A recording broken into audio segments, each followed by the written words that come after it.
ठीक। तो देखिए बच्चों, आज हम लोग का टॉपिक है मासा का, है ना। महत्तम समापवर्तक, है ना। महत्तम समापवर्तक। आज हम लोग सीखेंगे महत्तम समापवर्तक कैसे निकाला जाता है। कैसे निकाला जाता है यही हमें सीखना, यही आज हमारा टास्क है, वर्क है। तो हमने बेसिक चीजें कल ही बता दी थी लास्ट क्लास में। तो देखिए कुछ स्टेप्स इधर लिखे हुए हैं।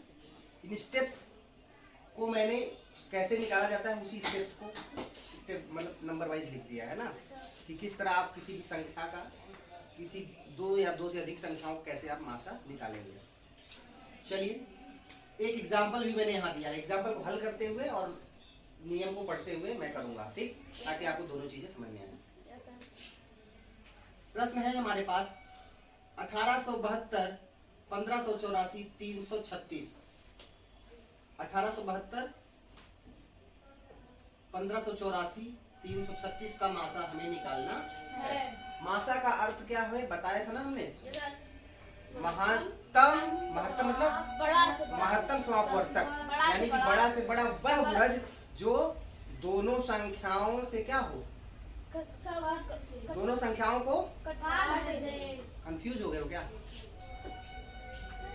यानी दोनों संख्याओं का महत्तम बड़ी से बड़ी वो संख्या जो क्या हो, संख्याओं को काट दे, जो संख्याओं को काट देता है। समझ आया नहीं। और बड़ा से बड़ा होगा गुणनखंड। फिलहाल अभी निकालने का स्टेप हम देखते हैं तरीका। जैसे ये संख्याएं दी हुई हैं, संख्याओं का हमें निकालना है, मासा निकालना है। तो सबसे पहला काम करेंगे, पहला स्टेप हमारा कहता है, क्या कहता है कि संख्याओं का अभाज्य गुणनखंड निकाल लें। यानी जो भी संख्याएं आपको दी हैं सभी संख्या का अभाज्य गुणनखंड अर्थात प्राइम फैक्टर आपको निकाल लेना चाहिए। चलिए सबसे पहले मैं अभाज्य गुणनखंड निकालता हूँ तीनों संख्याओं का। एक संख्या यहाँ होगी, दूसरी संख्या यहाँ होगी और तीसरी संख्या उसके बगल में। चलिए इनका निकालते हैं प्राइम फैक्टर यानी अभाज्य गुणनखंड। 1872, दूसरी संख्या है 1584 और तीसरी है 336। इन सब का हमें क्या निकालना है, मासा। अभाज्य गुणनखंड देखो, मासा निकालने के लिए निकालना है ना। मासा तो बाद निकालेंगे, अभी सबसे पहले संख्या दी रहेगी, मासा निकालने के लिए कहेगा। सबसे पहला काम है आपको संख्याओं का प्राइम फैक्टर निकाल डालिए। चलिए निकालते हैं भाई। कैसे काटते हैं, दो से, छोटा है 2 और 3, 2 9 18, 2 3 6, 2 6 12, 2 चौक 8, 2 6 12, 2 6 12 हो गया, 2 8 16, 2 दूना 4, 2 3 6, 2 चौक 8, 2 एकम 2, 2 एकम 2, 2 7 14, 117। 13 से कटेगा क्या भाई, देखो 3 से 7 से 8 9 3 से कटेगा, सॉरी 3 से कटेगा, 1 2 और 7 9 हो गया, 30 कटेगा। 3 त्रिका 9, 3 9 27, अभी भी 3 से कटेगा। 3 एकम 3, 3 त्रिका 9, 13 एक भाषण है, अब 13 से कटेगा। जब ये भाषण संख्या मिल जाए तो रुक जाना चाहिए ना। 13 एकम 13। ठीक, अब इसको देखते हैं, ट्राई करते हैं, इसको हल करते हैं। 2 से 2 सते 14, 2 9 18, 2 गुना 4, 2 3 6, 2 9 18, 2 9 18, 2 6 12, 2 एकम 2, 2 9 18, 2 अधिक 16, 2 18, 2 9 18, 2 नहीं कटेगा 3 से, 2 से नहीं कटता तो 3 से ट्राई करना चाहिए ना। 3 त्रिका 9, 3 त्रिका 9, अभी 3 एकम 3, 3 एकम 3, अभाज्य संख्या आ गई, अभाज्य संख्या नहीं कटती है ना, दूसरी संख्या। अब इसको भी देखते हैं, किससे कटेगा, 2 से कटेगा, 2 एकम 2, 2 6 12, 2 16, 2 8 16, 2 चौक 8, 2 चौक 8, 2 चौक 8, 2 चौक 8, 2 3 4, 2 दूनी 4, 2 एकम 2, 3 से कटेगा, 3 से 33, सब आ जाए वापस 7 आएगा, 7 एकम 7। इस प्रकार हमने सभी संख्याओं का क्या निकाल लिया, अभाज्य गुणनखंड निकाल लिया। अभाज्य गुणनखंड लिखते कैसे, वैसे लिख लीजिए। 1872 बराबर क्या मिला है आपको, 2 गुणते 2 गुणते 2 गुणते 3 गुणित 3 गुणित 13। ठीक है, अब इसको देखते हैं। अगला है 1584। 1584 को देखते हैं, ये कितना है? 2 2 4 4 बार 2 है, 2 2 2 गुणित 3 गुणित 11। ये गुणनखंड विधि से हम सीख रहे हैं। गुणनखंड विधि, भाई देखो मासा निकालने की दो विधियां हैं, गुणनखंड विधि एवं भाग विधि। तो अभी हम जो सीख रहे हैं वो कौन सी मेथड है? गुणनखंड विधि से मासा निकालना, ठीक है। अब अगला संख्या क्या थी? 336 बराबर क्या है? 2 गुणित 2 गुणित 2 गुणित 2 गुणित 3 गुणित 7। बस रुक जाइए। अब हमें निकालना है इन सब का मासा, है ना। सबसे पहला स्टेप मेरा कहा था कि संख्याओं का अभाज्य गुणनखंड निकाल लें। तो हमने अभाज्य गुणनखंड सबका निकाल लिया क्योंकि हमें इसका मासा निकालना है। सेकेंड स्टेप कहता है कॉमन गुणनखंडों का समूह यानी ग्रुप बना ले। तो कॉमन गुणनखंड कौन से हैं? कॉमन गुणनखंड यानी जो तीनों में है उनका ग्रुप बना लीजिए। 2 2 का जो तीनों मिलेगा वही, चूंकि 3 संख्या है तो तीनों मिलना चाहिए, ठीक है। 2 2 2 2 2 2 1 इस 2 से ये 2 बन गया है, तीनों में होना चाहिए तभी ग्रुप बनेगा। अब 2, अब देखो रुक जाओ, अब 2 नहीं है कहीं पे भी, है ना।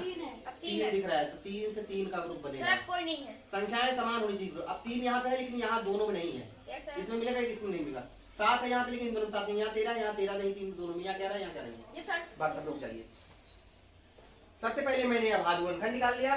उसके पश्चात आप सभी संख्याओं को इस प्रकार लिख के उनका समूह बना लीजिए कॉमन संख्याओं का, ठीक है। जो नहीं बनते हैं उसको जबरदस्ती बताना ना, ठीक है।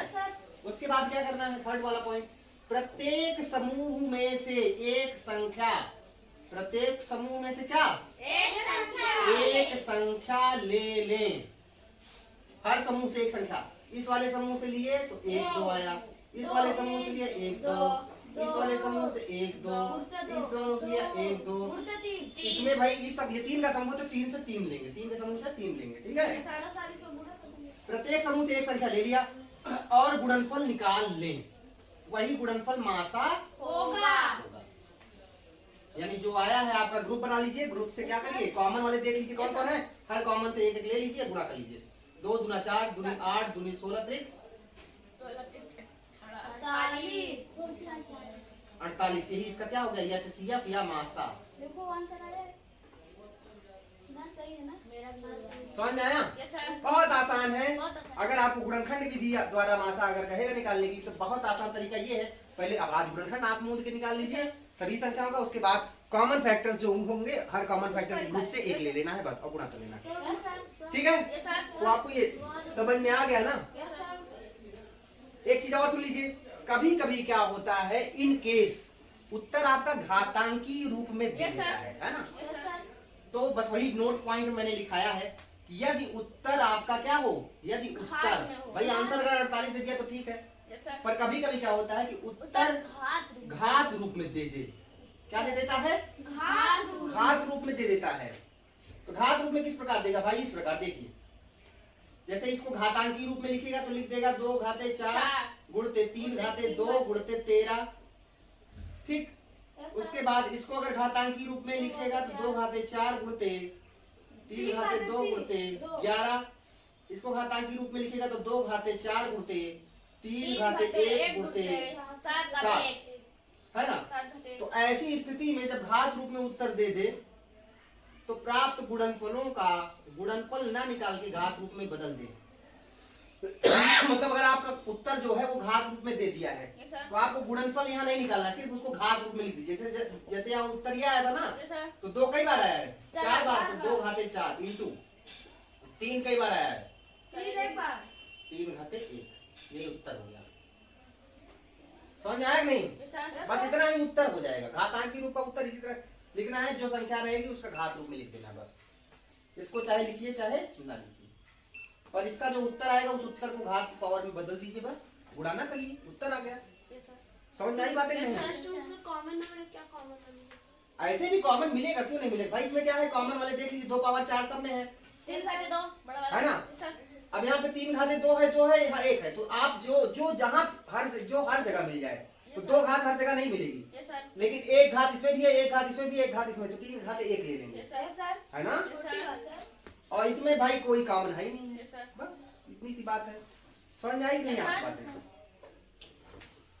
ये हो गया। अब अगला एक और पॉइंट है, ये समझ में आएगी घात, यानी उत्तर यदि घात रूप में दे दे तो आपको कुछ नहीं करना है, जो उत्तर आपने निकाला था उसी को घात रूप में लिख लीजिए बस। जैसे यहाँ गुणा कर दिया, गुणा ना करके घात रूप में, जैसे 1 2 3 4, 4 बार 2 है तो 2 घाते 4, 1 बार 3 है तो 1 घाते 3 घाते 1। समझ में आ गई बातें? बस उत्तर गुणा नहीं करना, बस उत्तर लिख देना, ठीक। अगला पॉइंट हमारा है, ये भी समझ में आ गया। अगला पॉइंट है कि यदि कॉमन कुछ ना मिले, कभी कभी क्या होता है ना, अभाज्य संख्याएं जैसे दे दिया है ना, जैसे 13 17 का दे दिया, कह दिया इसका आप मासा निकालिए, तो जब कोई भी आपका संख्या कॉमन ही नहीं मिलती तो उस स्थिति में उत्तर हमेशा जो होता है वो क्या होता है, एक, क्योंकि एक कॉमन मिल जाता है। तो ये भी इम्पोर्टेंट पॉइंट है, मोस्ट इम्पोर्टेंट पॉइंट दोनों थे, ये भी इम्पोर्टेंट था, ये भी इम्पोर्टेंट था आपके मासा के लिए।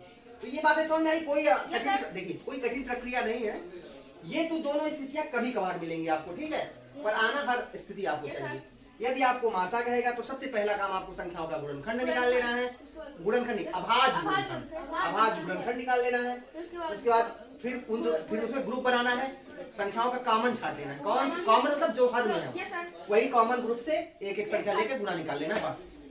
कोई दिक्कत? मिटा दे। एक सवाल आप करके दिखाइए, एक सवाल और बोलो उधर से। मेरी कॉपी कहाँ गई?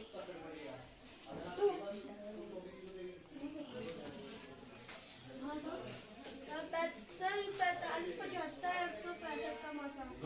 45 75 100 और क्या? 45 75 और क्या? 45 75 अर्थात 165 का मासा। 165 का मासा है। निकालो चलो। 45 65 गुणनखंड विधि से। हाँ, मेथड कौन रहेगा? गुणनखंड विधि। हाँ बिल्कुल, फैक्टराइजेशन मेथड।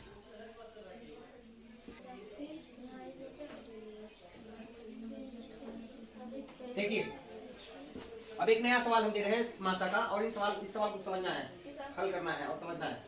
देखिए इसको हमको गुणनखंड विधि से इसका मासा निकालना है, ठीक है।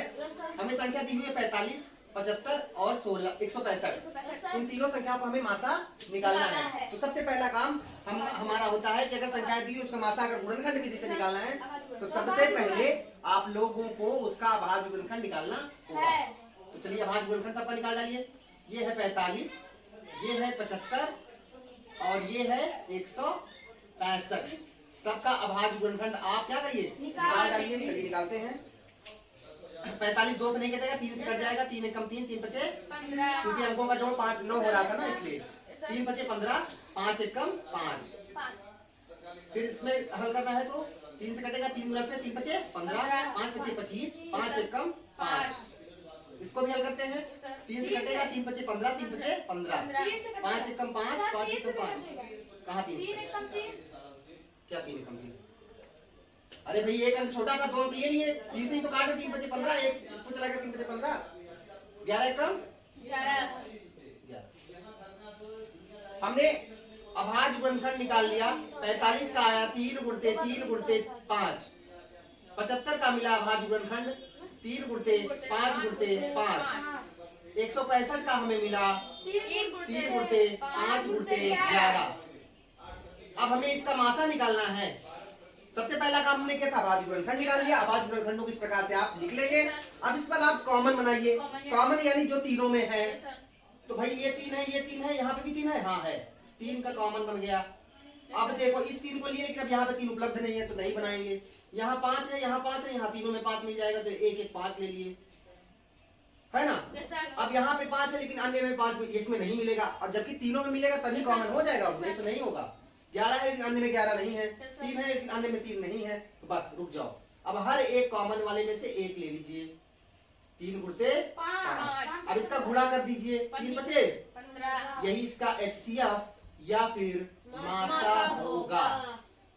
मासा क्या है 15। और इसकी खासियत क्या है जानते हो? इससे आप कोई भी संख्या जो भी दी हुई है, जो भी संख्या दी है, चाहे 45 चाहे 75 चाहे 165 हो, ये चूंकि क्या है मासा है ना? मासा से आप भाग करेंगे तो कोई भी संख्या निश्चित कट जाएगी। समझ आ गई बात की नहीं? क्लियर है? मिटा दें?